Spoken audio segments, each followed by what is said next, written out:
અર્પણ કાર્યક્રમ અંતર્ગત ચોરીમાં ગયેલ મુદ્દામાલ સોનાની રણી કિંમત ₹15,30,000ની મત્તાની મૂળ માલિકને પરત સોંપતી Surat railway police team GRP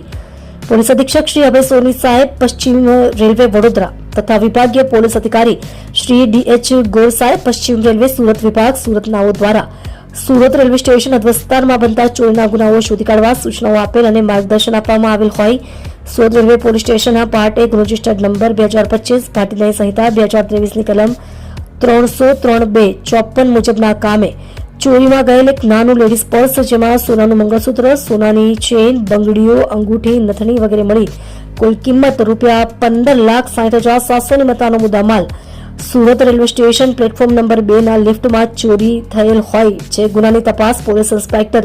જે.બી. Mithapara Surat railway police station નાઓએ કરેલ અને ગુનો ડિટેક્ટ કરી આરોપીઓની ધરપકડ કરી ગુનાના કામનો મુદ્દામાલ રિકવર કરી આજરોજ નામદાર કોર્ટના હુકમના આધારે મૂળ માલિક નામે નેનીચંદ દેરામચંદ જાતે જૈન, ઉંમર વર્ષ 66, ધંધો વેપાર, રહે 1011 Surya palace, satellite road, Agra sweet પાસે, સુરત સિટી, મૂળ રહે રાજસ્થાન વાળા નાઓને સોનાની રણી 109.800 ગ્રામ કિંમત ₹15,30,000ની મત્તાનો મુદ્દામાલ રિકવર કરી ફરિયાદીશ્રીને સોંપવા હુકમ થતા તેના તુષ્કો અર્પણ કાર્યક્રમ હેઠળ કામના ફરિયાદી નાઓને સુપરત કરી તેના તુષ્કો અર્પણ કાર્યક્રમ રાખી સાર્થક કરી પ્રશંસનીય કામગીરી કરેલ છે.